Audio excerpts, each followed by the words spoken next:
Giovedì 18 aprile, buongiorno Sicilia da Michele Cucuzza ed Angelo Gagliano. Oggi cercheremo di fare il punto su siccità e rifiuti nella nostra regione, poi vedremo qual è la situazione delle centrali idroelettriche in Sicilia e cercheremo anche di capire perché la metà delle giovani donne non vogliono più fare figli. Ma innanzitutto le clamorose inchieste delle ultime ore. Per voto di scambio è stato arrestato il sindaco di Tremestieri Etneo, per corruzione è stato sospeso il vicepresidente della regione San Martino, chiamato in causa da un pentito che dice ha avuto contatti con elementi del clan Santa Paola. San Martino, che si dichiara estraneo, si è dimesso, il governatore Schifani ha preso l'interim dell'agricoltura. Vediamo. Sarà il presidente della regione, Renato Schifani, a tenere per sé la delega all'agricoltura almeno fino alle prossime elezioni, dopo che il suo vicepresidente ha rassegnato con una lettera le proprie dimissioni. Luca San Martino è indagato per corruzione dalla Procura di Catania ed è stato sospeso per un anno dalle funzioni pubbliche. L'accusa è appunto di corruzione nell'ambito dell'inchiesta Pandora. I carabinieri hanno bussato alla sua porta poche ore dopo che l'assessore era rientrato in Sicilia dopo aver concluso la missione a Verona, dove ha gestito la partecipazione della regione al Vinitaly. Lo stesso Schifani, però, pur manifestando fiducia nella magistratura, si dice convinto che San Martino potrà dimostrare la propria innocenza, come lo stesso San Martino sostiene nella lettera che gli ha consegnato, e lo definisce comunque assessore leale. Mentre la commissione antimafia chiede agli atti dell'inchiesta e le opposizioni attaccano dal PD a Sud Chiama Nord, passando per i 5 Stelle, la Lega, quasi per intero in realtà, fa quadrato e sottolinea la singolarità dei tempi. Per Nino Germanà il provvedimento è quantomeno intempestivo, visto che i fatti risalgono agli anni fra il 2018 e il 2020. San Martino è l'uomo forte della Lega nell'isola, nelle ultime 2 elezioni regionali è stato uno dei 2 campioni di voti e adesso il militante storico della Lega, Fabio Cantarella, avvocato ed ex assessore comunale, messo da parte negli ultimi mesi, porta l'attenzione proprio su quelli che ha definito in passato i voti facili degli ultimi arrivati dentro la Lega. Parole dure le sue, non in linea col resto del partito.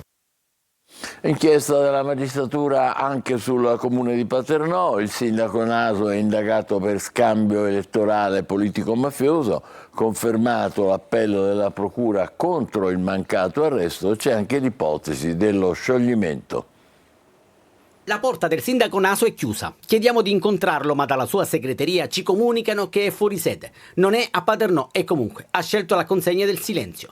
La procura distrettuale di Catania, segnatamente il procuratore aggiunto Fonso, ha presentato appello contro la decisione del GIP Sebastiano Di Stefano Barbagallo di rigettare la richiesta di emettere un'ordinanza cautelare nei confronti del sindaco Antonino Naso, eletto con liste civiche nel giugno 2022 tra gli indagati dell'operazione Atena. Il reato ipotizzato, in concorso con 2 presunti esponenti del clan Morabito legato alla famiglia Laudani di Catania, Vincenzo Morabito e Natale Benvenga, è di scambio elettorale politico-mafioso. Che succede adesso? In caso di arresto, lo scioglimento del comune sarebbe automatico, ma potrebbe avvenire comunque. Bocche cucite in piazza, nessuna voglia di commentare. Chi invece ha voglia di parlare è sicuramente il capogruppo consigliare di Fratelli d'Italia, Alfio Virgolini. In qualità di candidato sindaco la scorsa volta, se è vero che questa cosa dovesse esistere, dico ecco, per questo forse ho perso la campagna elettorale, perché l'ho persa per pochi voti. Noi abbiamo chiesto comunque come gruppo di Fratelli d'Italia, io come capogruppo e Alberto Cardillo come presidente provinciale,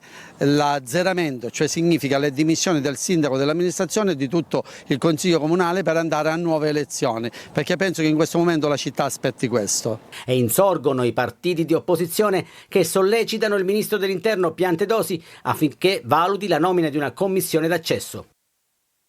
Nuovi orrori emergono dalle indagini sulla strage di Altavilla Milice, sopralluogo della criminologa Roberta Bruzzone, nella Villetta degli Orrori. Gli esperti hanno detto che il cadavere di Antonella era carbonizzato, è rimasto carbonizzato per giorni.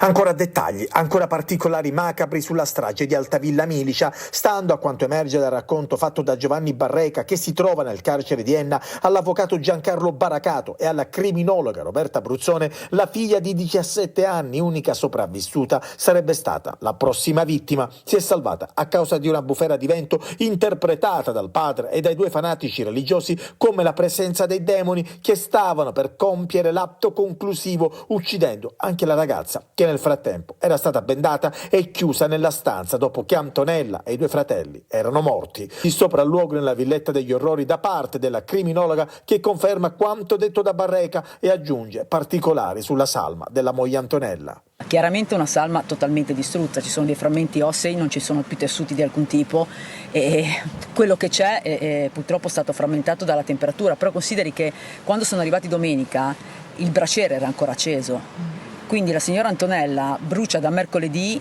cioè la salma complessivamente da mercoledì fino a domenica. Secondo Barreca, a gestire l'esorcismo sarebbe stata Sabrina Fina, che in un aramaico inventato dava istruzioni su cosa fare, in quanto voce di Dio. Antonella, la moglie, sarebbe stata lasciata per terra per 3 giorni senza cibo. Una volta uccisa la donna sarebbe stata bruciata in una fossa. Poi è toccato al piccolo Emanuel, anche lui lasciato legato per giorni senza cibo. A questo punto il fratello più grande, Kevin, avrebbe tentato di ribellarsi, ma sarebbe stato legato dai 2 fanatici e incaprettato, tanto da provocarne la morte.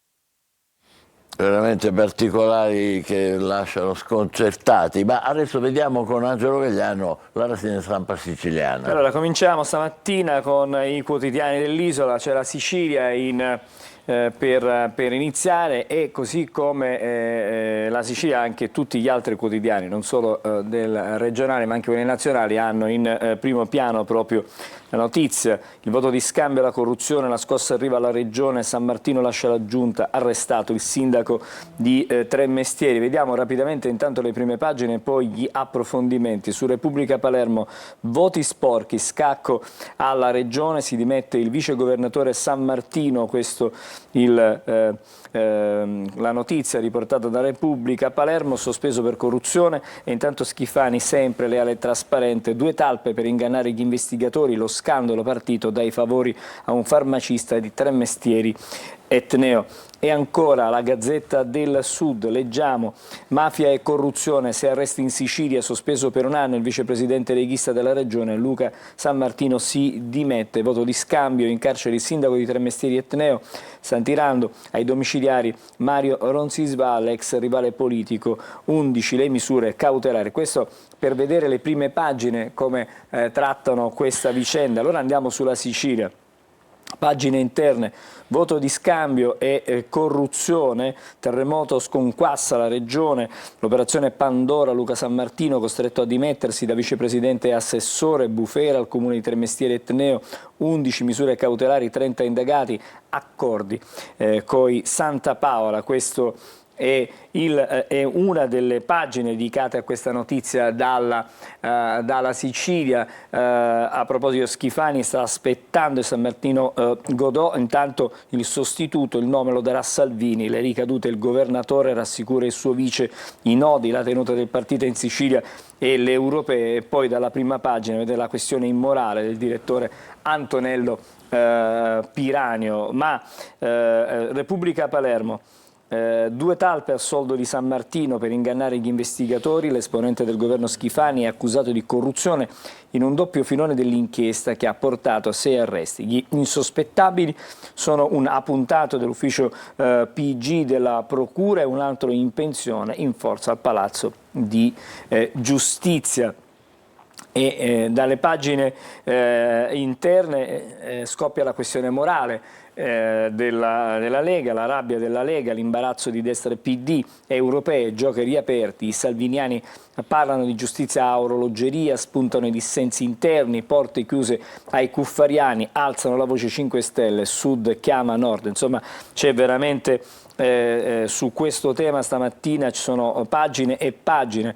La Gazzetta del Sud, abbiamo visto il titolo, ma vedete una bufera giudiziaria sulla regione, il vicepresidente si dimette, arrestato il sindaco di Tremestieri Etneo, è un uomo considerato il referente della Cosca Santa Paola, altre 4 persone ai domiciliari, sono 11 le misure cautelari. E intanto Schifani gestirà l'agricoltura, resa dei conti nel centrodestra, per la successione il governatore aspetta l'indicazione di Salvini, la campagna elettorale per le europee diventa in salita. Ma Queste erano le pagine regionali. Su tutti i quotidiani nazionali sono approfondimenti. Corriere della Sera, mafia e voto di scambio, 6 arresti, indagato il vice governatore siciliano. Il leghista San Martino lascia anche l'incarico di assessore, un pentito ha incontrato un boss. Dal Corriere a Repubblica Nazionale, voto di scambio e mafia in Sicilia, sospeso il vice governatore leghista nell'inchiesta e nell'indagine di PM di Catania, coinvolto San Martino. Numero 2 di Schifani e uomo di Salvini nell'Isole, accusato di corruzione, si vantava di aver raccolto preferenze per la Democratica Chinnici, criticava il Carroccio, arrestato anche un sindaco. E poi l'intercettazione. Siamo diventati terra per i leghisti che ci devono venire a raccontare a noi siciliani come funziona il mondo. Questa è una delle intercettazioni, ma c'è anche la pagina della Stampa, Sicilia, voto di scambio e corruzione, indagato il vicepresidente leghista Luca San Martino, evita l'arresto ma viene sospeso dall'incarico, l'antimafia chiede adesso gli atti dell'inchiesta. Questo per raccontare come anche il Messaggero di Roma scrive: voto di scambio a Catania, sospeso il vice governatore, 2 carabinieri indagati.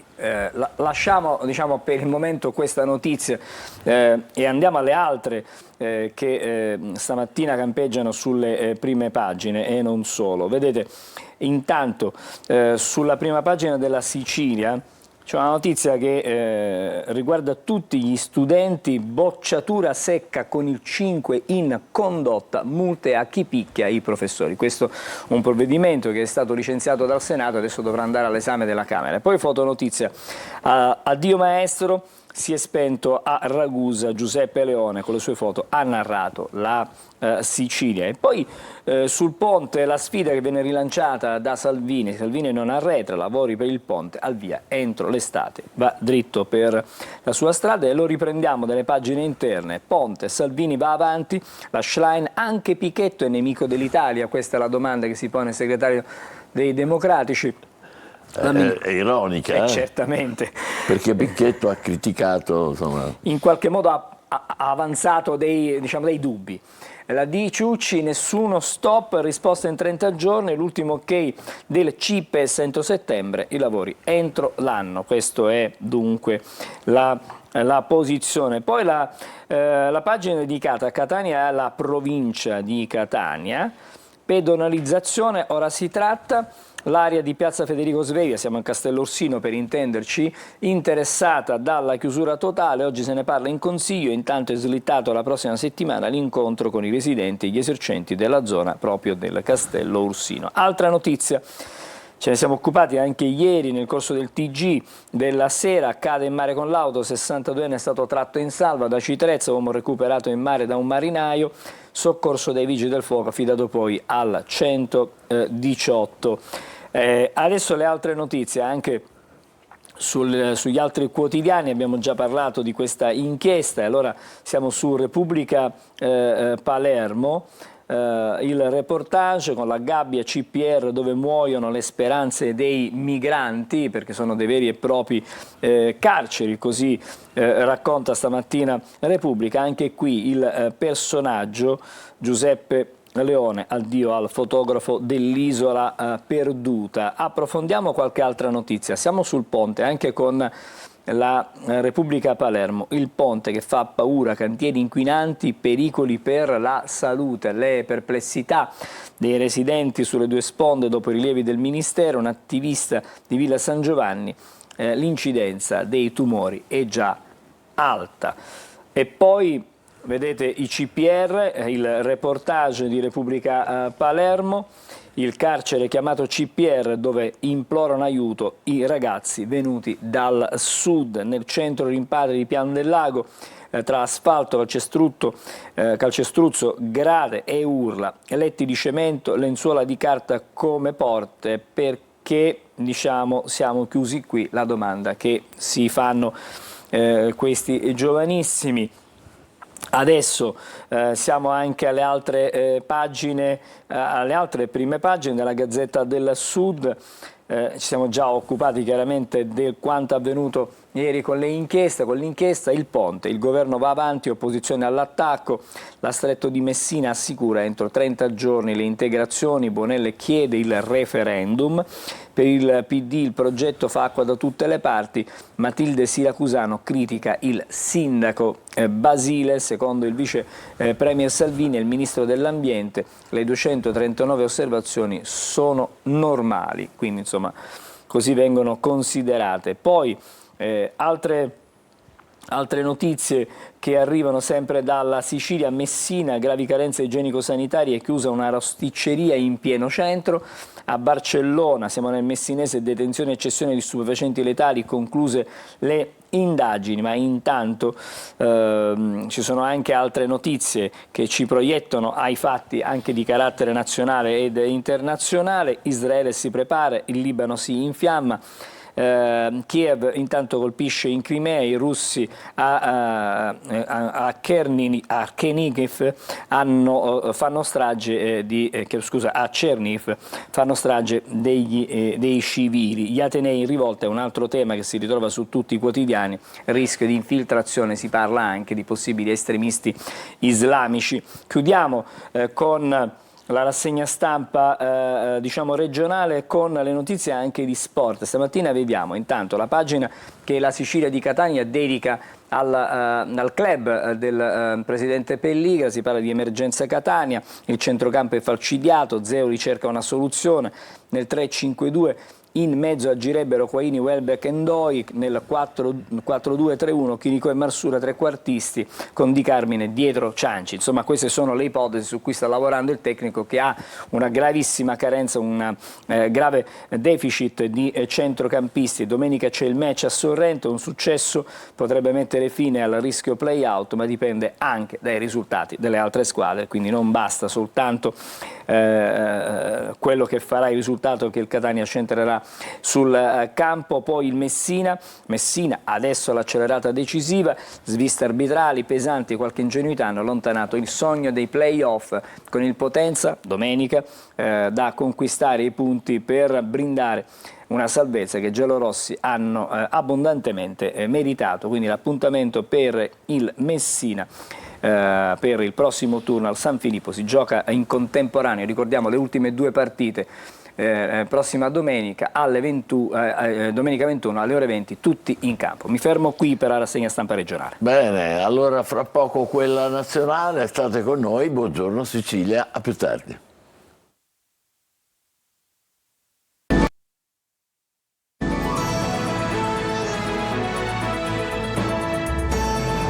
Buongiorno Sicilia, è il momento della rassegna stampa nazionale con Angelo Gagliano. E allora cominciamo stamattina con il Corriere, perché sul Corriere in prima pagina Israele sceglie gli obiettivi, Netanyahu e la risposta all'Iran, decidiamo noi, Hezbollah raid in Galilea, Teheran evacua postazioni in Siria, il G7 sia le sanzioni contro gli Ayatollah ma evitare le escalation. Questa è la situazione. Intanto l'Unione Europea è lontana da Stati Uniti e Cina per quanto riguarda il mercato unico e il confronto con i colossi, da una parte gli Stati Uniti, dall'altra parte la Cina, in ritardo soprattutto sulla difesa comune.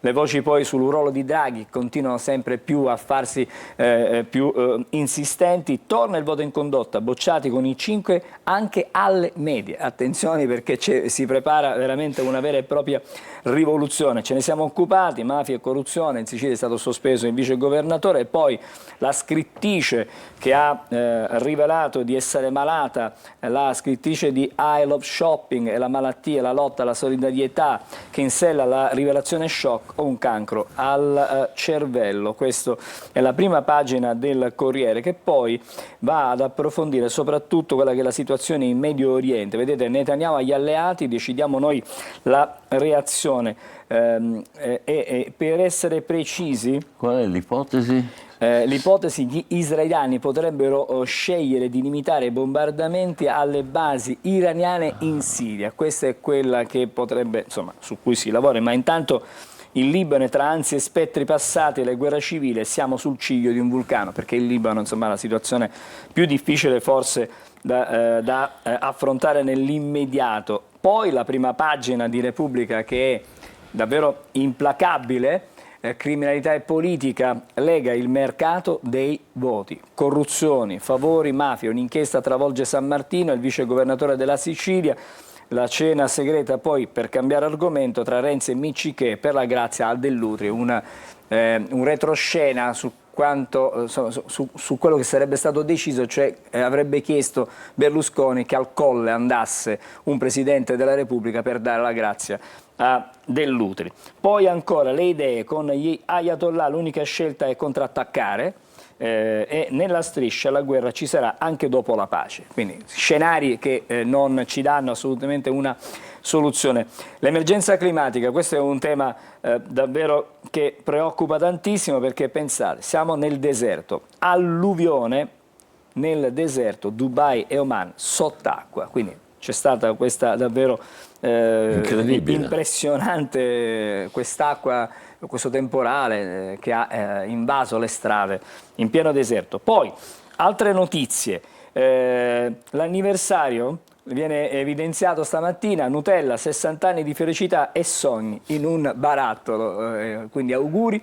L'intervista alla mamma di Willy, lo hanno ucciso perché nero, una brutta storia questa di cronaca che viene poi affrontata nelle pagine interne. Con La Stampa adesso, scudo a Kiev, l'Unione Europea accelera, perché insomma Zelensky ai leader dice meritiamo le stesse armi di Tel Aviv, e Scholz serve all'aiuto anche dei paesi extra NATO per sostenere questo ombrello che potrebbe fare da scudo agli attacchi missilistici che arrivano dalla Russia. Scatta intanto l'offensiva di Hezbollah contro Israele. Netanyahu, decidiamo noi quando rispondere. Questa è la ferma posizione del presidente israeliano. Attenzione, anche qui la notizia, cattiva condotta. Bel titolo questo. Cattiva condotta, perché arriva il voto in condotta, si torna alla bocciatura con il 5 e quindi bisogna fare attenzione a scuola. E allora adesso le altre notizie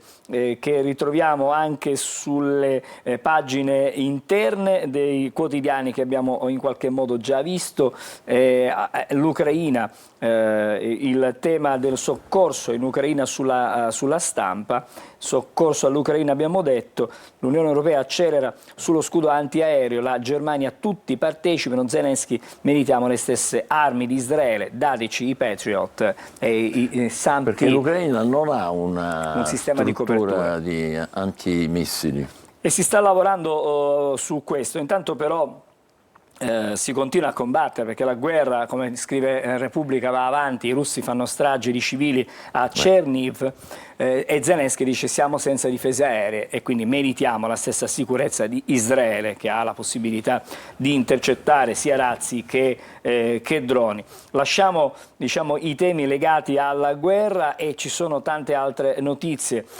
Approfondiamo meglio il voto in condotta, perché stamattina penso sarà oggetto di discussione non solo tra gli studenti ma anche per le famiglie. Voto in condotta, le nuove regole con 8 meno punti alla maturità, sì del Senato, rimandati con 6, multe per i violenti, elementari, cambiano anche i giudizi, una vera e propria rivoluzione. Ma tutti i giornali stamattina in qualche modo affrontano questo tema. Vedete il ritorno del voto in condotta, sì del Senato al disegno di legge che reintroduce la valutazione del comportamento. Il ministro Valditara, responsabilizziamo i ragazzi, l'opposizione è un modello punitivo. E vedete poi bocciati con il 5, rimandati con il 6, quindi se si ha 6 si viene rimandati. E poi lezioni fuori orario, lavori utili e multe, maturità per il 100, serve almeno il 9 in condotta, altrimenti non si potrà aspirare al 100. Questo è il quadro. Poi sono poco di notizie che riguardano tutti noi. L'antitrust, danni per 1 miliardo dai rialzi illeciti di luce e gas. Allora che cosa ha fatto l'antitrust? Ha deciso di sanzionare per oltre 15 milioni di euro ai danni dei responsabili del caro bolletta. Questa è a difesa, diciamo, del potere di acquisto delle famiglie che hanno visto in questi periodi, nell'ultimo periodo, o quantomeno quando c'è stato l'aumento dei prezzi dell'energia, davvero delle stangate. L'antitrust beneficia imprese e famiglie per 8,4 miliardi, con il nostro lavoro aiutati 600.000 consumatori, danni poi dal caso Ferragni-Balocco, quindi altri approfondimenti su questa vicenda. L'Istat, la speranza di vita sale in media a 83,1 anni, questa è una buona notizia per tutti noi. Chiudiamo questo aspetto economico con i dati dell'Ocse, occupati record in Italia, il tasso di attività sale al 67,1%, quindi è cresciuta l'occupazione nel nostro paese. Adesso torniamo alle altre prime pagine e andiamo a leggere intanto Avvenire. Questo è il titolo, sanzione e carota, il riferimento è chiaro, no? Allora, G7 e Unione Europea cercano la via per spegnere i fuochi in Medio Oriente con nuove penalità a Teheran, ma dal Libano arrivano i razzi di Hezbollah, feriscono 18 persone in Galilea, a Gaza ci sono altre 56 vittime. C'è un retroscena in Ucraina, Putin pronto nel 2022 a fare concessioni e perché fallì il negoziato. Questa è una ricostruzione che viene riproposta su diversi quotidiani. Ingressi legali e motovedette, le due linee di Meloni e Tunisi a proposito dei migranti. Corruzione a favore, bufera Lega in Sicilia e i sindaci sono in trincea. Adesso c'è il Fatto Quotidiano che riprende proprio questa notizia, guarda. La guerra poteva finire in un mese, scrive il Fatto Quotidiano. Pace sabotata da Boris Johnson, dagli Stati Uniti e dall'Unione Europea. Questo è quello che viene raccontato stamattina dal Fatto. L'ipotesi era di fare dell'Ucraina un paese neutrale ed europeo. È vero, che tutte le carte, chi negoziava conferma un'intesa Putin-Zelensky su ritiro russo e rinvio sulla Crimea. Poi arrivarono le armi, il gelo della NATO, il blitz di Johnson e il caso di Bucha. Dove, bisognerà vedere se Zelensky conferma questa cosa. Questo è quello che viene praticamente raccontato sarebbe clamoroso, dal però. Fatto Quotidiano. Adesso invece il giornale, vedete, la denuncia trappola da 1 miliardo nelle bollette di luce e gas. Per l'antitrust le modifiche unilaterali dei contratti sono una stangata. Risarciti 500.000 utenti. Ancora si parla della protesta che c'è alla RAI, uno sciopero politico, sindacati contro il governo con la scusa dell'ingerenza e poi l'asse occidentale tra Unione Europea e G7, sanzioni all'Iran, difesa aerea per Kiev. C'è uno scontro poi in Europa tra il nostro paese e la Spagna, scontro tra Italia e Spagna sul diritto di aborto. Madrid accusa, Palazzo Chigi replica. Lasciamo il giornale, siamo invece sul Messaggero. Iran, il G7 prepara le sanzioni, il fronte occidentale è compatto, misure pesanti per chi venderà droni e razzi a Teheran. Letta intanto avverte, dipendiamo dalle armi extra europee per l'80%, c'è un'ipotesi bond per la difesa. La stretta super bonus affidati ai vigili, i controlli sui lavori, in arrivo gli emendamenti per una deroga ai territori colpiti dal sisma in Emilia e anche ad Ischia. E poi questa fotonotizia che è terribile, abbiamo già visto in qualche modo, pioggia indotta, Dubai e sott'acqua, quindi hanno creato una sorta di pioggia artificiale, c'è stata questa alluvione anche in pieno deserto. Siamo adesso sull'Unità, due fatti principali sull'Unità, sgherri libici, in Italia per imparare come si catturano i profughi e poi i PM intervengono con un po' di manette nel dibattito sulla riforma della giustizia. La riflessione è del ministro della giustizia Nordio. Ancora siamo sul Libero, il filo rosso della Sapienza, estremisti islamici in piazza con gli studenti. Tra i manifestanti all'università era presente un uomo collegato alla storia di un attentato dei palestinesi a Roma nell'84, negli scontri feriti 27 agenti. E poi Meloni stende la Spagna sull'aborto, abbiamo già detto di questo screzio, di questo dissidio tra l'Italia e la Spagna. Chiudiamo con la prima pagina del Tempo che scrive del calo dei migranti del 60%, la Meloni vola in Tunisia, patto del Mediterraneo e poi c'è questo, vedete, l'Ateneo in fiamme si riferisce alle proteste che ci sono in diverse università, ma soprattutto alla Sapienza di Roma, dove ci sono stati gli ultimi scontri. Clamoroso, usa sì. La bandiera rossa delle Brigate Rosse. Sì, sì. Altro che strumenti pacifici alla Sapienza, ex brigatisti, dice anarchici, militanti pro Hamas, ecco chi ha ferito i 27 poliziotti. Questo è il titolo riportato da Il Tempo. Mi fermo qui stamattina con la rassegna stampa. D'accordo, adesso diamo un'occhiata al tempo prima di uscire di casa e dopodiché cominceremo a parlare di siccità e rifiuti, che sono due grossi problemi della nostra regione. State con noi, buongiorno Sicilia. Un saluto e ben ritrovati con le previsioni di Trebi Meteo. Nella giornata di giovedì il tempo sull'Italia sarà ancora dominato dalle correnti d'aria artica che produrranno condizioni di instabilità su gran parte del centro-sud, con piogge e rovesci frequenti, specie a partire dal pomeriggio. Per quanto riguarda la Sicilia, qui avremo invece un tempo più stabile e soleggiato, seppur con clima ventoso per correnti da nord, correnti di tramontana e di maestrale, che porteranno le temperature a mantenersi su valori piuttosto frizzanti, specie al mattino, valori anche a una cifra sulle zone interne, ma anche di giorno non andremo oltre i 20 gradi. Temperature che tenderanno a calare ulteriormente poi in vista di venerdì, infatti la giornata sarà più instabile su gran parte della regione, sempre per effetto di questa circolazione depressionaria che si va ad alimentare sull'Italia e che porterà acquazzoni temporali sparsi, soprattutto sul comparto tirrenico dell'isola, con sempre una ventilazione da nord, mari anche molto mossi e temperature in ulteriore calo. Ma per maggiori dettagli continuate a seguirci sull'app di Trebi Meteo.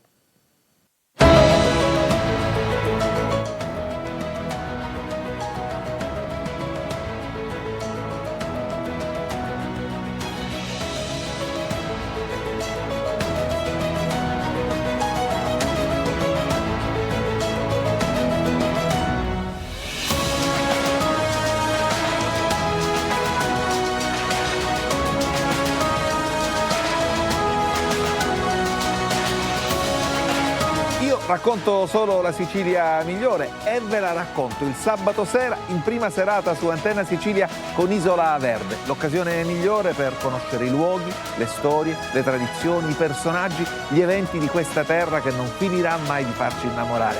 E allora vi aspetto tutti a bordo di Isola Verde.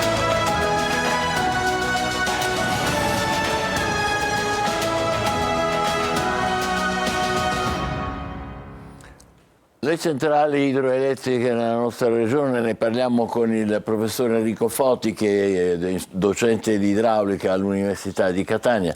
È evidente che noi abbiamo ancora tutti negli occhi, nella memoria, la strage che è successa a Bargi, in Emilia Romagna, 7 morti, 5 feriti, questa turbina che si è infiammata e che ha provocato l'incendio e poi anche l'allagamento con la catastrofe che ne è seguita. Però non dobbiamo dimenticare, vero professore, che l'idroelettrico è una fonte di energia rinnovabile a zero emissioni. Insomma, ogni tanto questo forse ce lo scordiamo. Assolutamente pulita. Forse la più pulita sorgente di energia che abbiamo. Anche qui in Sicilia abbiamo diverse centrali e devo dire che l'incidente sorprende anche perché sappiamo che in genere queste centrali sono gestite molto bene dall'Enel, che ha anzi un'attenzione per la sicurezza in genere molto molto elevata. Noi spesso andiamo con studenti a visitarle e ci colpisce questa... Anche perché ancora non è obiettivamente chiarissimo che cosa sia successo, no? Perché le ricostruzioni sono ovviamente inevitabilmente frammentarie e poi sarà necessario appunto aspettare i risultati delle perizie e degli esami che saranno fatti anche dalla magistratura. Veniamo da noi in Sicilia, professore, però da noi abbiamo 8 centrali idroelettriche se non sbaglio, ma prevale comunque il fossile, noi siamo ancora figli del fossile. Noi in Sicilia diciamo abbiamo un po' tutto, grazie al cielo, siamo forse produttori di energia, produciamo più di quanto non consumiamo e questo diciamo è un vantaggio per la nostra regione che forse poi non si concretizza sempre in bolletta, però certamente siamo una regione forse la regione che esporta più energia in Italia, c'è la Valle d'Aosta che esporta un pochino ma quantitativamente in misura minore rispetto a noi. Devo dire siamo dei grandi produttori di energia. Ecco, perché poi però succede che rimaniamo senza luce come è successo l'estate scorsa? Questa domanda non so rispondere perché le connessioni sono complesse. Certamente mi farebbe piacere avere più vantaggi in bolletta, ecco, diciamo, di quelli che chiaramente possiamo avere. A proposito di bolletta, stamattina abbiamo appena detto che l'antitrust ha bastonato per luce e gas chi ha aumentato illegittimamente, secondo l'antitrust, le bollette sia della luce che del gas, e ci sono cifre che ballavano, abbiamo sentito 15 milioni di euro illegittimi che saranno risarciti 500.000 utenti, quindi questa questione delle bollette è una questione che prescinde naturalmente dalle centrali, sono i distributori che come dire, qualche volta forzano un po', diciamo, forzano un po', non sempre a vantaggio dei consumatori, ecco, forse i consumatori sono spesso l'elemento debole della catena. Certo, perché non abbiamo strumenti, diciamo. Qual è la situazione? Noi non capiamo quasi nulla della centrale idroelettrica, ma abbiamo capito una cosa, ci vogliono le dighe perché funziona. Assolutamente sì. E noi come stiamo messi in Sicilia? Perché sentiamo spesso dire, però le dighe sono un problema. Le dighe sono un problema perché le nostre dighe sono spesso vetuste, hanno mediamente 50-60 anni quando va bene e non sempre sono state mantenute in perfetta efficienza. Quindi la capacità di invaso, come si dice, cioè la capacità di raccogliere l'acqua è sempre limitata. Da un lato perché molte delle dighe non sono neanche state collaudate, ancora abbiamo problemi di questa natura. Altre perché patiscono problemi di interrimento e quindi di mancanza di capacità di invaso. E tutto ciò poi si ripercuote anche da un altro punto di vista, che è nella gestione della risorsa, che in un momento come questo di scarsità di risorsa idrica ovviamente far venir meno l'efficienza di queste dighe, molte delle quali sono regionali, alcune sono di Enel, eccetera, ma alcune sono dei consorzi di bonifica, insomma chiaramente non... Direi quasi nessuna risulta essere in perfetta efficienza. Ecco. E sono strettamente collegate, come diceva lei professore, alla questione dell'acqua, argomento di cui parleremo più tardi con un altro ospite, un assessore, e se c'è poca acqua anche ne risentono automaticamente le dighe, di conseguenza la distribuzione dell'energia. La diga banalmente trasferisce nel tempo la risorsa, l'accumula e la trasferisce nel tempo. Noi abbiamo una capacità di invaso, dicevamo, tutto sommato limitata per i problemi che abbiamo detto. Quest'anno abbiamo problemi legati a una scarsità di pioggia che sta facendo emergere grossi problemi di siccità, soprattutto nella Sicilia occidentale, perché qui da noi la fornitura d'acqua è più legata a sorgenti e pozzi e meno legata alle dighe, diciamo alle acque superficiali, mentre dall'altro lato della Sicilia, il centro della Sicilia, più Agrigento, Trapanese, ma anche il Palermitano, sono più legate queste forniture alle dighe, quindi agli invasi, ai grandi invasi, e quindi si prevede che patiranno più di noi, proprio perché chiaramente da quel lato è piovuto poco. Noi rifornendoci dai pozzi e dalle sorgenti questo fenomeno lo avvertiamo in ritardo. Certo, se l'anno prossimo dovessimo avere la stessa stagione anche da questo lato della Sicilia avremmo grossi problemi. E l'eolico e il fotovoltaico a che punto sono, professore? Si stanno diffondendo moltissimo. Noi come Dipartimento abbiamo anche dato un contributo per l'eolico offshore ad Augusto. Che vuol dire? Le pale in mare. Ah, ecco. Palemmare, quindi chiaramente sono tutte fonti che stiamo cercando di sfruttare in ogni modo e su cui stiamo facendo esperienza, e devo dire il Dipartimento di Ingegneria Civile e Architettura dell'Università di Catania sta dando un contributo significativo in questa direzione, anche con alcune convenzioni con l'autorità portuale del Mar di Sicilia orientale. Importante. Ogni tanto non è forse il punto centrale della sua attività, ma è un suo parere importante. Ogni tanto emerge il problema, dice, ma questi pannelli non è che poi distruggono l'agricoltura? Dice, no, adesso ci sono i pannelli che consentono di coltivare perché vengono messi a una certa altezza, ne parlavamo ieri al telegiornale. Come stanno le cose, professore? Ripeto, non sono esperto, è chiaro che tutte le fonti di energia devono essere sfruttate, ma in maniera accorta e, a mio avviso, mi permetto di dire, ma più da utente che da non esperto di questo settore, anche con un minimo di concertazione, perché questi pannelli non possono essere messi dappertutto, perché ci sono anche zone vincolate con vincolo a rischio geologico. Questo rischio c'è. Secondo me in questo momento si sta andando un po' alle gotti, diciamo, e quindi bisogna essere un attimino più cauti. Però questa è la strada, diciamo. Che certamente sì, certamente, cioè, bisogna sfruttare tutte, però appunto a fronte di questo sfruttamento che in Sicilia è abbastanza diffuso, dicevamo, l'idroelettrico, il solare, il termico è ancora molto importante. Noi abbiamo centrali che anche riescono ad assorbire energia, non solo a produrla, quindi abbiamo centrali anche evolute, però chiaramente dovremmo quantomeno ricevere dei vantaggi anche sul piano economico come utenti. Questo non è così evidente.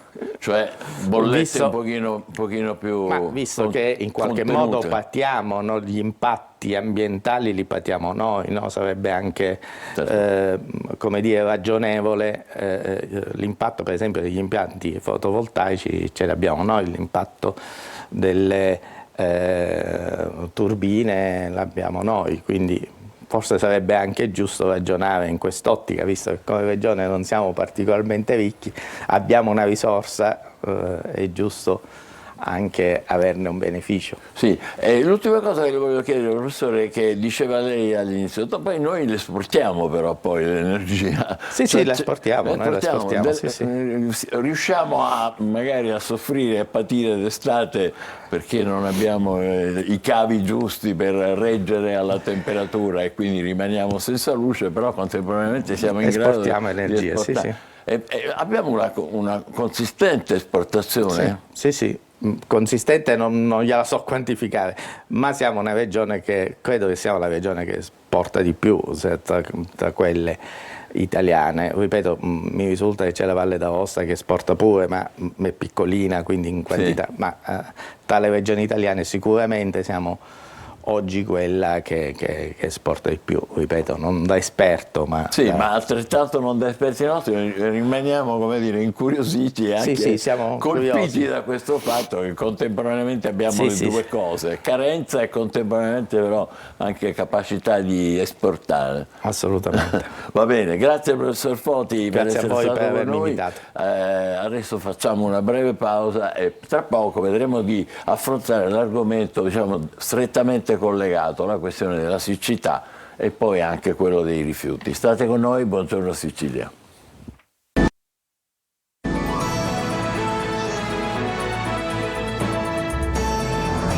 Siccità ma anche rifiuti, vediamo di fare un po' il punto, abbiamo la persona giusta, l'assessore all'energia e ai servizi di pubblica utilità della regione siciliana, Roberto Di Mauro. Assessore, buongiorno. Benvenuto e grazie di essere con noi. Un minuto fa con il professor Foti, che si occupa di centrali elettriche e docente di idraulica, parlavamo del fatto di quanto sia importante l'acqua anche per le centrali, oltre che poi per tutti noi.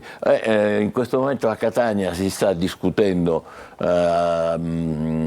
alla Fiera Sicilia di Mister Bianco proprio si stanno discutendo le giornate dell'acqua e le giornate dei rifiuti. Ma noi vogliamo fare il punto con lei sulla questione della siccità. Sappiamo che in Regione è stata istituita una task force che è guidata direttamente dal governatore Schifani, ma anche poi dal direttore della protezione civile Cocina. A che punto siamo lì? Ma siamo al punto che abbiamo costituito questa unità di crisi che a sua volta è stata ribaltata in ogni provincia con una serie di tecnici degli uffici regionali e ovviamente con il coinvolgimento delle società di gestione dell'attuale servizio idrico integrato e riteniamo che ci sia necessità di fare due tipi di interventi immediatamente. Uno è quello relativo certamente a tutte le strutture che sono fatiscenti e che hanno bisogno di una manutenzione straordinaria immediata e l'altra per strutture cosa intende? Intendo le reti idriche,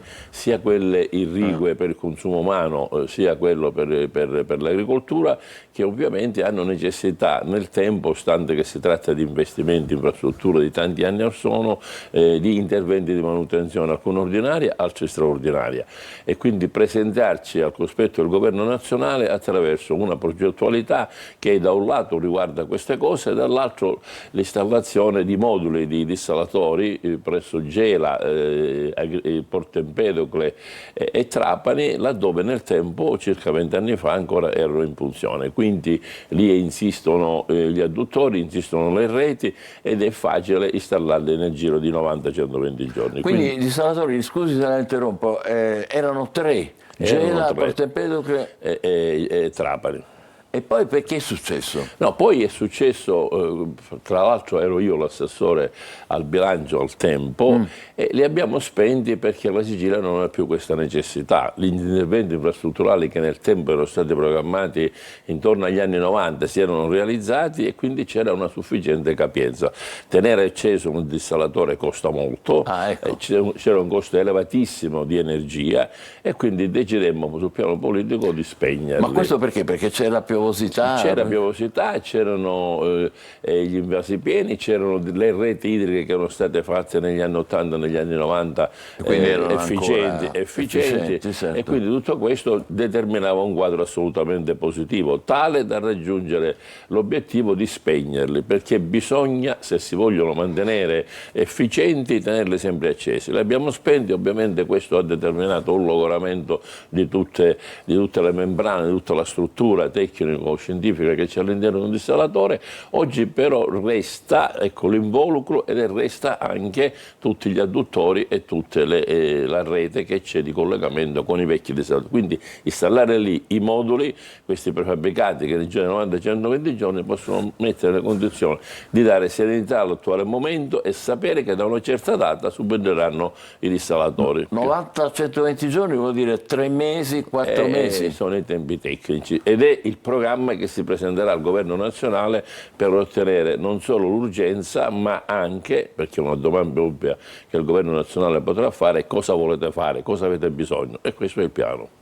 E quindi la richiesta del governo nazionale in che cosa consiste? La richiesta del governo nazionale intanto in due cose: primo le procedure per fare in fretta, per fare gli interventi urgenti, che sono quelli che necessitano e che hanno una capacità di spesa singola anche di poche decine di migliaia di euro, sono interventi da 100.000, 80.000, 70.000, quindi le procedure e anche per i dissalatori ovviamente un intervento speciale che anche necessita di una copertura finanziaria. Questo è il quadro, diciamo, obiettivo che lei, assessore, sta facendo. Dobbiamo tenere conto però dello stato d'animo della cittadinanza, degli abitanti, perché leggiamo cose allarmanti, cioè il rischio di razionamento dell'acqua molto esteso. Sì, questo c'è, però proprio l'idea del potabilizzatore, meglio ancora del dissalatore, è un'idea che ci mette nelle condizioni di sapere che da una certa data in poi potremmo usufruire di questo valore aggiunto e nel contempo da oggi fino a quella data poter utilizzare maggiore acqua sapendo di doverne riservare per il futuro. non so se rendere, è un meccanismo che deve conciliare l'esistente con l'intervento urgente, di somma urgenza, e dall'altro l'intervento nel tempo, che è 90-120 giorni, che ci consente oggi di utilizzare un po' di più di acqua per ridurre il razionamento. E gli interventi urgenti di cui parla lei, Assessore, in che cosa consiste? Ma gli interventi urgenti sono centinaia, perché sono tutti quegli interventi laddove ci sono perdite di acqua e che le società del servizio idrico, che sono di forte suggerimento perché vivono nel territorio, conoscono le dinamiche, gli uffici del genio civile, tutti coloro i quali che nel tempo hanno per conto della Regione comunque lavorato in questo settore, sanno delle opportunità, e quindi gli interventi che si faranno sia nel settore agricolo sia per quanto riguarda il consumo umano. Quindi questo significa che si potrà ridurre, se non il numero dei rischi di razionamento. Esatto. L'obiettivo è proprio questo, ridurre il rischio. Però contemporaneamente lei lo saprà certamente meglio di noi, Assessore, qua e là noi registriamo come telegiornale zone dell'Agrigentino, per esempio, che protestano perché manca proprio addirittura c'è una riduzione d'acqua, però questo è l'unico tampone che si può fare con somme accettabili e con procedure ovviamente consone alla legge. Del resto poi di pari passo abbiamo inserito in finanziaria 6 milioni di euro per la progettazione di nuove dighe e abbiamo completato ben 6 progetti che andranno in gara per 6 dighe, la diga Olivo, la diga Scanzano, il lago Gorgo e la diga Castello, e altre 2 dighe, quella di Lentine e un'altra ancora, non ricordo, che determineranno alla fine dei lavori un incremento di circa 45 milioni di metri cubi d'acqua. Ma sono interventi programmati a lunga scadenza. Certo. L'ultima cosa che le chiedo su questo, poi parleremo, se vuole, dei rifiuti. Sprechi, a che punto siamo? Questo aiuterebbe anche. Ma questo è il classico dilemma. Da un lato il cittadino si lamenta che non vuole l'affidamento del servizio idrico integrato.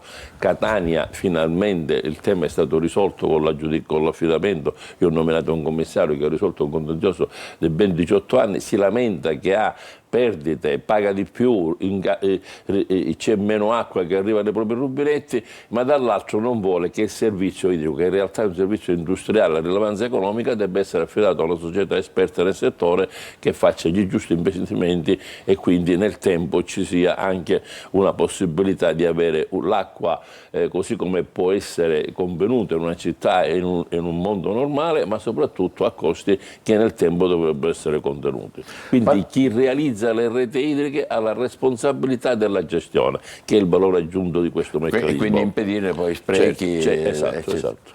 Certo, molto importante, grazie. Parliamo però adesso dei rifiuti. Allora, abbiamo sentito che l'ANCI ha ottenuto dal governatore la certezza di un finanziamento tra i 45 e i 60 milioni per la costruzione di questo impianto a Panzano d'Arci per, diciamo, il termovalorizzatore. Ci vorrà un po' di tempo però. Noi abbiamo immaginato un programma che finalmente qualcuno sa alla Regione cosa si deve fare, il cosiddetto piano rifiuti. Perché l'organizzazione in Sicilia è così suddivisa, ci sono degli ambiti ottimali, uno per ogni provincia, che stabiliscono una propria programmazione, però nel tempo si è dimostrato che questa programmazione singola di ogni ambito ottimale non era funzionale al raggiungimento dello scopo della chiusura del ciclo dei rifiuti. Noi abbiamo immaginato un progetto generale che riguarda tutta la Sicilia con una serie di interventi intermedi che sono delle piattaforme che fanno la selezione, il recupero e la riduzione ai minimi termini proprio del rifiuto per poterlo conferire o nei biodigestori per fare energia attraverso il biometano oppure nel termovalorizzatore. Nel nostro piano, che finalmente è preciso e che ha una giusta indicazione anche a quelli che sono gli ambiti ottimali, un'indicazione che serve proprio a dire dovete comportarvi così perché alla fine fine di questo processo ci sarà un termovalorizzatore che provvederà praticamente ad incenerire il circa 20-30% dei rifiuti. Il resto, il 10%, così come prevede la direttiva europea, verrà conferito nelle discariche. C'è un tema fondamentale, che oggi il rifiuto è anche obbligo ovviamente delle direttive europee, l'850, 51 e 52, l'obbligo del recupero e del riciclo della materia prima, che diventa importante in un sistema innovativo di mercato perché apre lo scenario ad altre progettualità di tipo industriale, perché certamente il poter utilizzare questa merce consente di fare in modo che ci sia un risparmio di materie prime nel nostro territorio. Ecco la differenziata, insomma. Sì, la differenziata è una parte che in questo momento in Sicilia è il 51%, il 49% è differenziata, è indifferenziata. Quindi dinanzi a un volume di 2.230.000, questa è la divisione di circa 1 milione ciascuno. L'ultima cosa che le chiedo, Assessore, ringraziandola, lei non c'entra perché naturalmente non la stabilisce lei, ma le tari così alte che ci sono nelle città come Catania. Intanto devo dirle che adesso la nuova programmazione organizzata dall'ARERA non è più per 4 anni ma per 6 anni. Ciò significa che noi dobbiamo programmare, noi dobbiamo fare gli investimenti, noi dobbiamo immaginare che ci sia un'attività di recupero e di riciclo, che ci sia la differenziata, che ci sia la possibilità di una serie di meccanismi intermedi proprio che servono a filtrare, ad analizzare, a regolarizzare il rifiuto per portare il meno possibile al termovalorizzatore. E questo è un percorso che lentamente deve portarci ai livelli europei. Fino ad oggi, da quando c'è il governo Schifani, non abbiamo una sola volta nominato la parola emergenza, ci siamo riusciti, contiamo di riuscirci, abbiamo messo in finanziaria 7,5 milioni per fare i progetti delle cosiddette piattaforme. Riteniamo che su questo argomento stiamo cercando di correre rispetto a tanti spazi che hanno lasciato i predecessori e che hanno insomma determinato questa situazione. Sì, abbiamo capito molto chiaramente, Assessore, la parola chiave è programmare, che forse qualche anno fa non era così chiara, così limpida come ce l'avete voi. Grazie Assessore, buon lavoro. Naturalmente adesso facciamo una breve pausa e tra poco parleremo di un argomento un po' spinoso, un po' imbarazzante, ma in realtà è estremamente diffuso, che è quello del rifiuto delle giovani coppie di fare figli. Vedremo perché. State con noi, buongiorno Sicilia.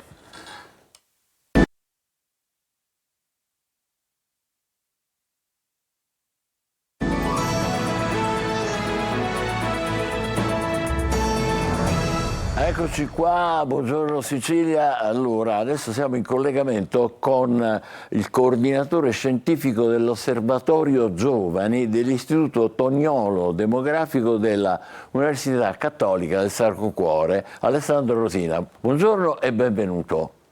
Grazie, buongiorno.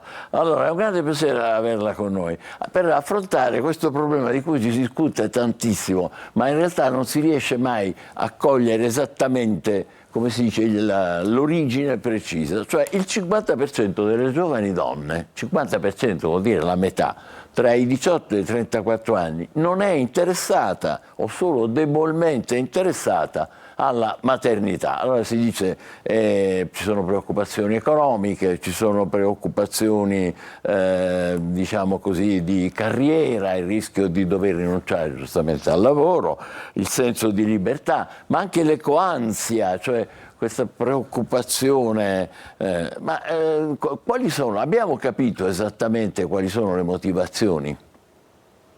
Sì, intanto il numero è un po' più basso perché è il 50% dei giovani trentenni, quindi 25-34 anni, che non hanno ancora avuto figli, quindi le coppie che non hanno ancora avuto figli in quella fascia d'età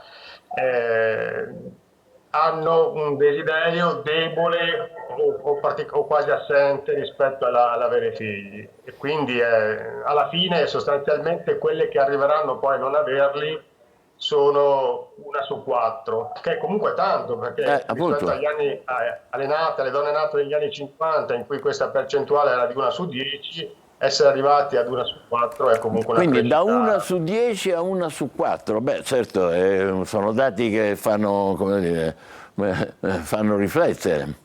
E che riflessione dobbiamo fare?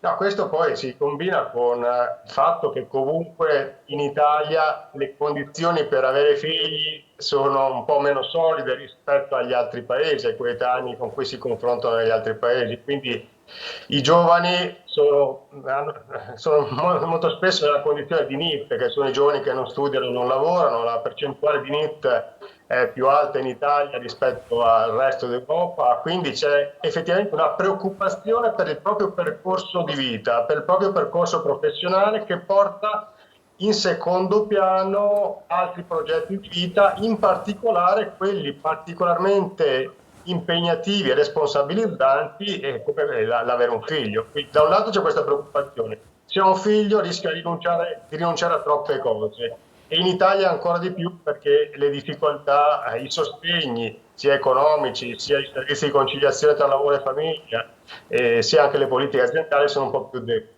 Dall'altra c'è una grande preoccupazione e incertezza nei confronti del futuro, come si diceva appunto l'ecoansia. Nel prossimo rapporto giovane dell'Istituto Tognolo, che adesso uscirà nelle librerie il 3 maggio, c'è un capitolo dove si vede, c'è un'analisi che fa vedere che il 60% dei giovani italiani dice che le preoccupazioni per il riscaldamento globale, anche per il clima insomma, legato ai conflitti e quindi la preoccupazione del futuro, incide sulle proprie scelte, in particolare sulla scelta di un figlio. Quindi il 60% sente questa incertezza che pesa sulle proprie scelte, però i dati stessi ci dicono che nei contesti in cui i giovani sentono che le proprie scelte sono sostenute, c'è attorno un ecosistema che favorisce il loro apporto attivo alla realtà che cambia e che migliora con loro, che li rafforza nella consapevolezza e anche nella capacità di diventare parte attiva a processi di cambiamento che con loro diventano miglioramento, allora trovano fiducia, trovano una solidità rispetto anche a prendersi e a assumersi responsabilità positive nei confronti del futuro, e quindi anche la scelta di avere un figlio maggiormente viene contemplata. Certo. Quindi abbiamo bisogno di rafforzarli giovani perché questa scelta possa essere presa in considerazione. Giusto. La loro condizione debole nei confronti della formazione, del mondo del lavoro, dell'incertezza nei confronti del futuro, sta indebolendo in maniera particolare soprattutto la scelta di avere un figlio, che appunto è molto impegnativa e responsabilizzante. Ma vede, l'altro giorno leggevo su un quotidiano dei titoli naturalmente forse un po', diciamo, un po' urlati, ma sostanzialmente veritieri, ovvio, no? Giovani coppie che dichiarano esplicitamente, cioè noi non abbiamo voglia di occuparci di altri esseri umani, vogliamo vivere la nostra vita, cioè, perché dobbiamo mettere al mondo qualcuno? Ora, la domanda che le faccio io è questa qua. E siamo sicuri che sia esattamente questa la motivazione, non sia invece ancora una volta una motivazione di tipo economico, ma non esplicitata, non resa come dire così chiara come magari uno potrebbe dire: guarda, c'ho paura di perdere il posto di lavoro, non c'ho soldi, ho paura del futuro e così via. Lei che ne pensa di questo? No, è vero, nella gran parte di chi ancora non ha avuto figli i motivi oggettivi sono prevalenti, però è vero che nelle nuove generazioni non vogliono sentire l'avere figli come se fosse un imperativo biologico o una norma sociale a cui devono per forza attenersi, ma hanno il desiderio comunque di averli, ma per il piacere di vederli crescere in un contesto sicuro, con adeguate cure e benessere. Ed è quando mancano queste condizioni allora che poi subentra la motivazione di dire: ok, se queste condizioni non ci sono, allora io faccio la mia scelta libera di non avere figli e voglio poterla esplicitare e dirla in maniera anche molto chiara e molto netta, e non voglio che questa venga messa in discussione. Certo. Cioè, quello che non funziona con i giovani è dirgli abbiamo un problema di bassa natalità italiana, se non hai figli sei egoista e devi contribuire alla natalità, perché non avremo più le pensioni in futuro, il sistema di welfare poi non sarà più sostenibile e questo produce una reazione, dice non dovete convincermi, dovete mettermi nelle condizioni che la mia libera scelta di averli possa essere realizzata. Certo. Ecco, questo è quello che vorrebbero, cioè farla in positivo, cioè, mettiamo i giovani nelle condizioni migliori, analoghe a quello che accade negli altri paesi europei, di accedere a un'abitazione con costi adeguati, di entrare in maniera solida nel mondo del lavoro, di conciliare lavoro e famiglia. A quel punto sarà la loro scelta che avrà più condizioni per poter essere realizzata. Mi sembra chiarissimo e mi sembra estremamente lucido il suo ragionamento. Mi permetto di aggiungere una cosa che ho notato, per esempio uno dei paesi che è più fecondi, per usare questo termine, in Europa è la Francia, e guarda caso in Francia esistono delle politiche di assistenza della famiglia, dei giovani coppie, cioè congedi, assegni, eccetera, che consentono il mantenimento del posto di lavoro per le donne, eccetera, che consentono. Quando hanno deciso a un certo punto di diminuire gli assegni, sono diminuite le nascite pure in Francia. Tant'è vero che ora Macron a inizio d'anno ha detto che bisogna subito rimettere le cose in ordine. Quindi è la prova provata di ciò che stava dicendo lei, professore, un attimo fa. Esattamente. Nei paesi che si stanno impegnando maggiormente a rendere solide le politiche familiari, a migliorarle anno dopo anno e a sperimentare anche nuove modalità che vanno incontro alle esigenze delle famiglie stesse, quindi che prevedono i servizi per l'infanzia, i nidi, con costi bassi, accessibili, esatto, di qualità, in maniera appunto che poi i bambini sviluppino anche nuove competenze cognitive e possano crescere in maniera solida, dove ci sono anche congedi di paternità che consentono ai padri di sviluppare un rapporto con i propri figli fin dai primi giorni, dalle prime settimane, rafforzando quindi questo benessere relazionale tra padri e figli che poi si rafforza anche e continua nel corso della vita, dove c'è la possibilità di prendere un part-time reversibile e dove ci sono politiche aziendali adeguate, la natalità è più elevata. Ed è più elevata anche l'occupazione, le persone sono anche molto più portate quindi positivamente a guardare la vita, a guardare il futuro e quindi a rendere più vitale anche il contesto in cui vivono e diventa un'esperienza positiva. Quindi noi dobbiamo trasformare con politiche adeguate l'avere figli come esperienza positiva. E poi sarà questa esperienza positiva che sarà ulteriormente feconda e migliorerà poi la condizione perché tutti possano realizzarla. Grazie davvero per le sue parole molto chiare. Abbiamo parlato con Alessandro Rosina, che è coordinatore scientifico dell'Osservatorio Giovani dell'Istituto Tognolo. Grazie davvero. Facciamo adesso diamo un'occhiata all'almanacco, anzi subito, e poi dopo ci saranno le stelle con Marco Amato. State con noi, buongiorno Sicilia. Il 18 aprile si celebra la giornata internazionale dei monumenti e dei siti, un'iniziativa avviata nel 1982 dall'ICOMOS per promuovere la conservazione, la protezione e la valorizzazione del patrimonio culturale mondiale. Questa giornata rappresenta un'opportunità per riflettere sull'importanza dei monumenti e dei siti storici e sul ruolo che ognuno di noi può svolgere nella loro tutela. La mela, frutto proibito o malinteso storico? La mela è universalmente conosciuta come il frutto proibito di Adamo ed Eva, ma sapevate che nella Bibbia non viene mai menzionata specificamente? La confusione nasce da un gioco di parole in latino, malum, che significa sia male che mela. Questa interpretazione si è diffusa nel XVII secolo e da allora la mela è diventata simbolo di tentazione e peccato. Cos'è la spada di Damocle e perché si utilizza questa espressione? La spada simboleggia una minaccia sempre presente, un grave pericolo che incombe. Tutto risale al tiranno di Siracusa Dionisio il Vecchio, secondo altri il figlio, che per dimostrare la precarietà dei regnanti invitò il cortigiano Damocle alla sua mensa e lo fece sedere al suo posto.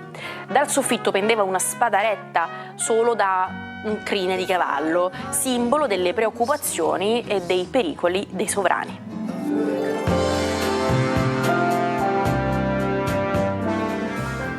Ma noi siamo rassicurati invece, altro che pericoli, dal nostro Marco Amato, che ancora non vedo però. Marco, dove sei? Trangugi il tuo Eccolo! Aspetta, che c'è scritto il caso? A casa del caffè. Ah sì, certo. Buon caffè e buona giornata, Marco. Buongiorno Michele, buongiorno Angelo e buongiorno Sicilia. Ci tengo sempre a ribadire che qua si usa molto il caffè. Vabbè, giustamente, tu che puoi, c'è chi può. C'è chi può. Allora. Io può. E tu puoi. Allora, oggi volevo narrare di qualcosa di divertente. Dunque, mi ha incuriosito accendere i riflettori delle stelle su un personaggio del segno del leone, quindi solare, allegro e espansivo. Il personaggio che ho preso in questione è proprio Michela Giraud, che tra l'altro propone questo suo uscita cinematografica e il film che ha per titolo Flaminia, che è una storia divertentissima. Ecco, grande preparazione da Accademia di Arti Drammatiche.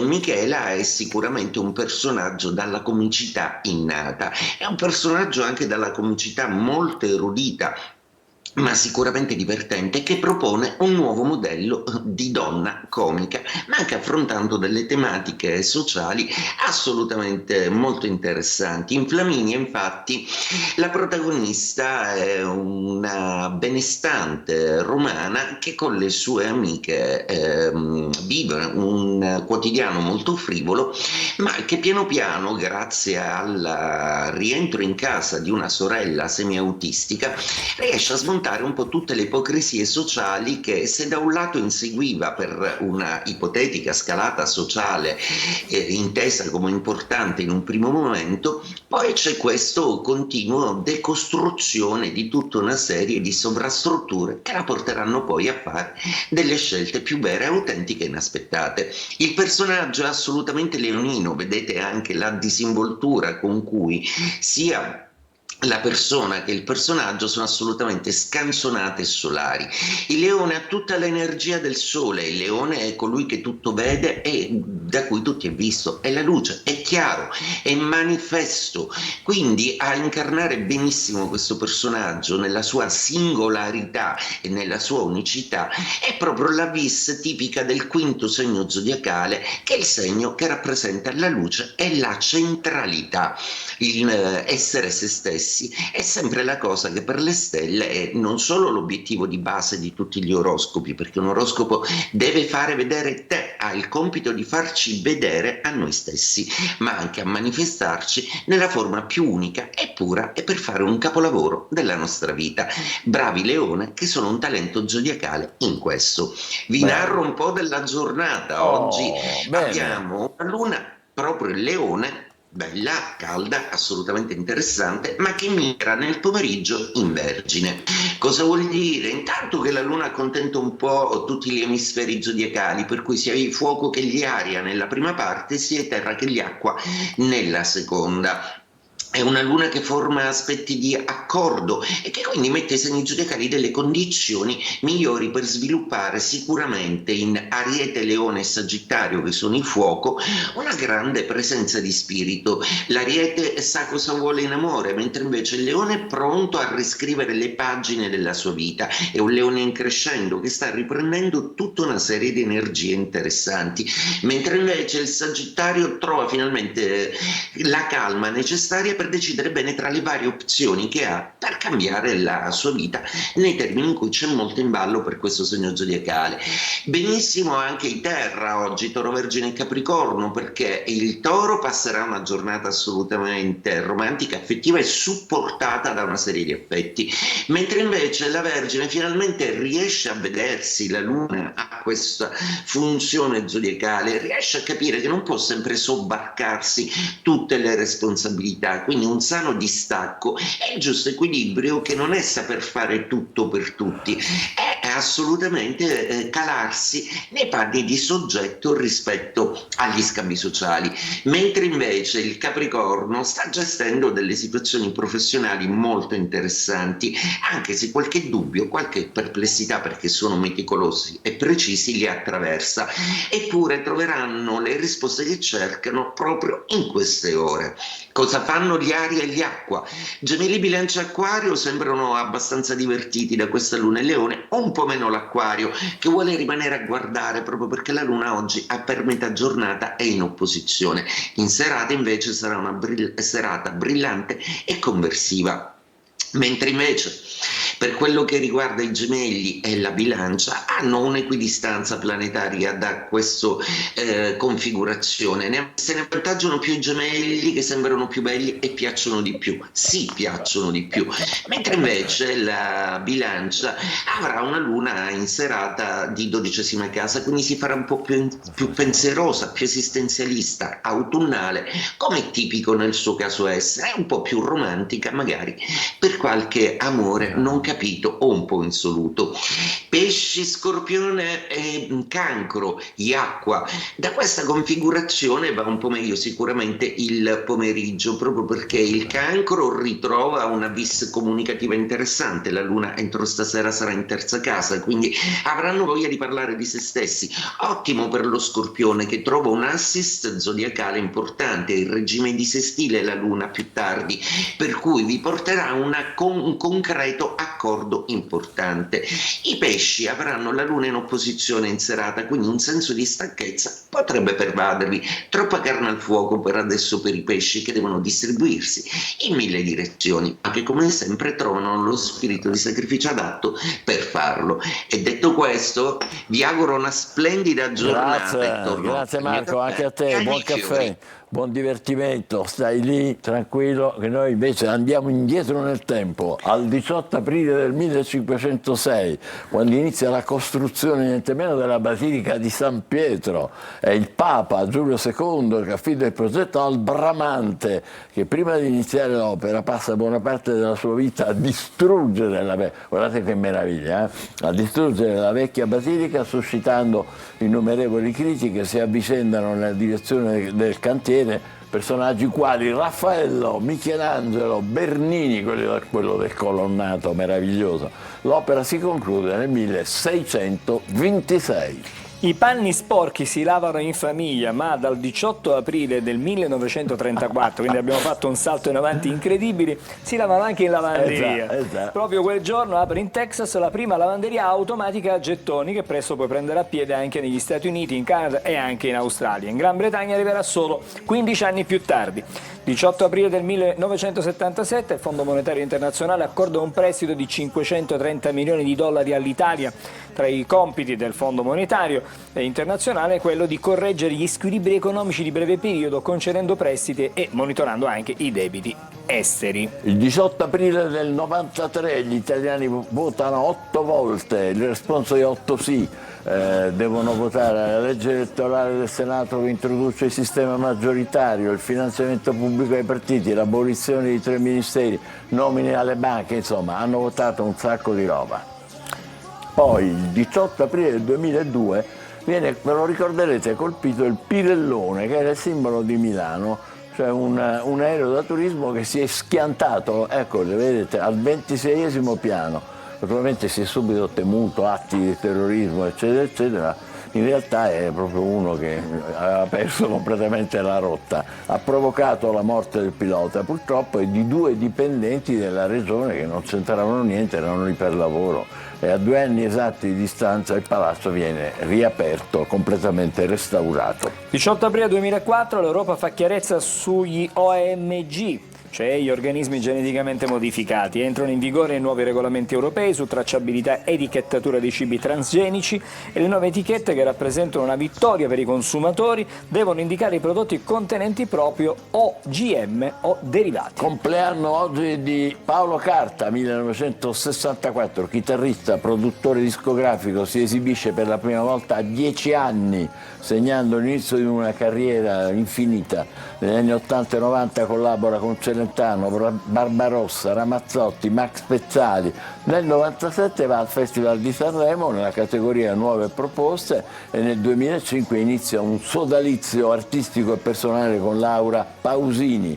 Nel 2009 è il produttore artistico dell'album La Forza Mia di Marco Carta, appunto, autore del testo e della musica che vince il Festival di Sanremo. L'ascoltiamo, La Forza Mia, Paolo Carta, buon compleanno, tanta buona giornata a voi e buongiorno Sicilia, a domani. A domani.